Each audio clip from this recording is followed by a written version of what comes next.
Welcome back, folks. Now I would like to evaluate Donald Trump's performance.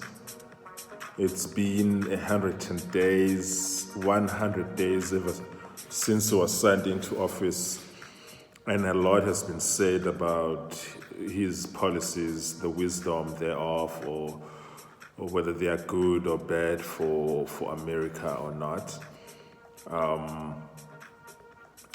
And sure, I did a video a few weeks before.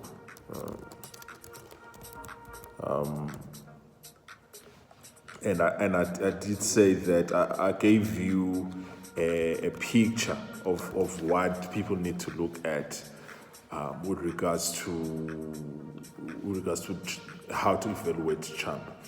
And I made some points about that it's not important to evaluate him based on the stock market, but what's more important is to look at economic indicators. And one of the indicators that I made a point about was the issue of the GDP growth numbers.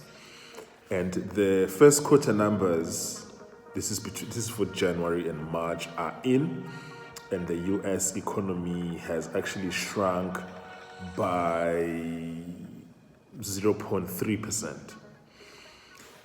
And so it's also likely, looking at these numbers, that the second quarter numbers, which is April to June, would also be negative, which will be that the U.S. is in a technical recession, 2 consecutive quarters of negative growth. But for now, we just have 1 quarter of negative growth, which I did say to you earlier is probably more important than speculations on the stock market. Because stock market prices don't really tell the truth. They just tell you the moods of certain individuals. It's actually a few individuals who are controlling vast amounts of capital. But what must be noted also is that the inflation is down, and inflation has been going down ever since President Trump was inaugurated. So what is to say about this? This is to say that it seems that some of President Trump's policies have had some short-term negative effect on the economy, and the jury is still out to see what will the effects be in the long term. I do think, though, that these are good policies in the long term, especially the manufacturing policies, the issue of America First, manufacturing and bringing jobs back, bringing industrialization back. It's just that these things will take time.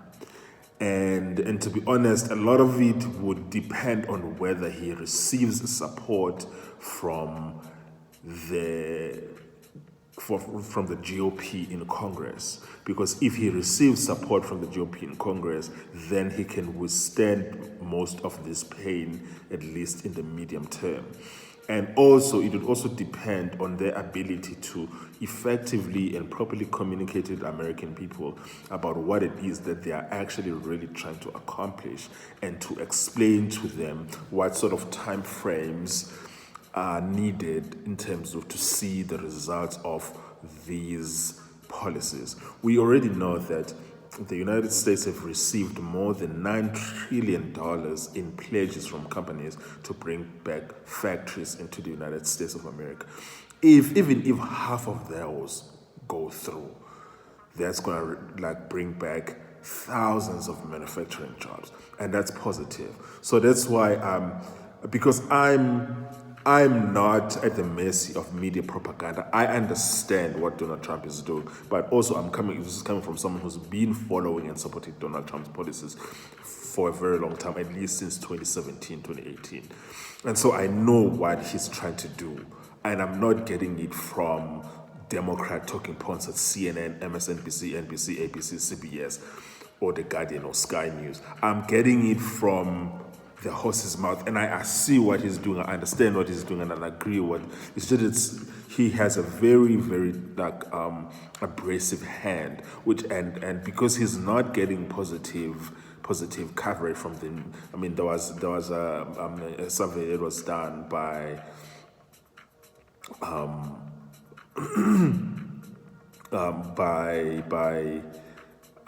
by these media research companies checking in terms of saying what's the ratio of positive coverage and negative coverage of Donald Trump by the media. They found that 92% of the media coverage is actually negative, which I would have actually expected it to be higher than that based on how negative the media is towards Donald Trump. I'm actually trying to figure out where is this report that was telling us that the media coverage of Donald Trump is actually 92% negative.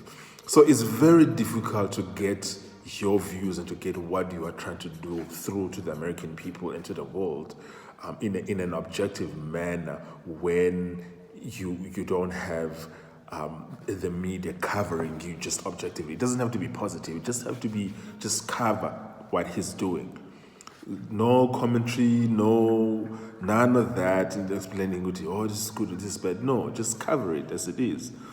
And the media is not doing that. And so it's very difficult. It's very difficult for someone who is being covered like that to get a fair hearing. But also, I would like to say that let's just wait and see how things go in the next 2 quarters. Because it's likely that the next quarter, which we are in the middle of actually right now, will also have negative growth. And so for me, what I would like to see is that what will the 3rd quarter numbers look like? That is between July, August, and September.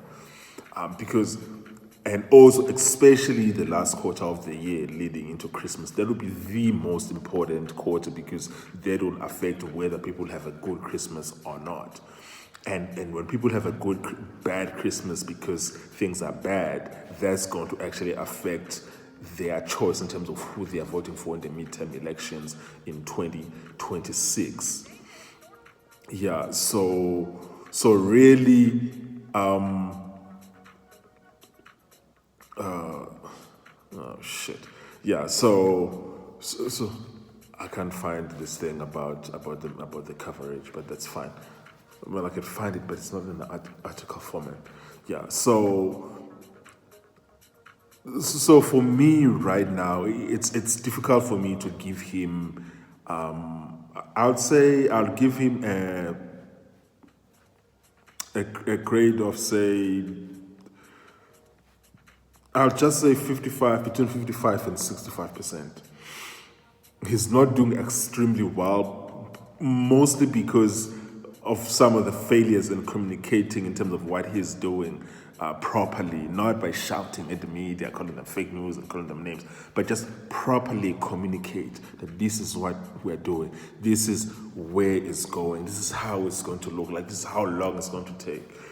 So they're failing to do that. So which is why I wouldn't give him an A, but so I'll say 55 to 65%. Yeah, so, but I still support his policies. I don't support the foreign policies, obviously, as I've said in prior videos, especially the issue on Israel.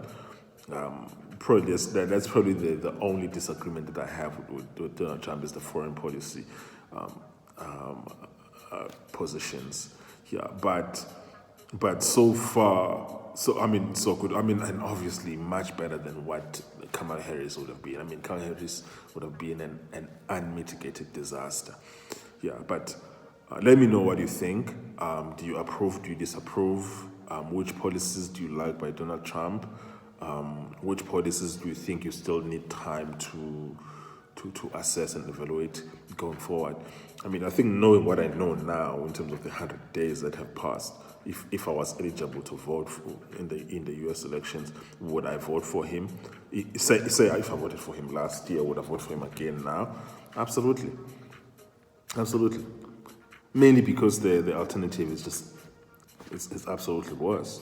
And also because if Donald Trump is successful on what he's trying to do with manufacturing in the US, the United States will continue to be the biggest economy for the next 100 years.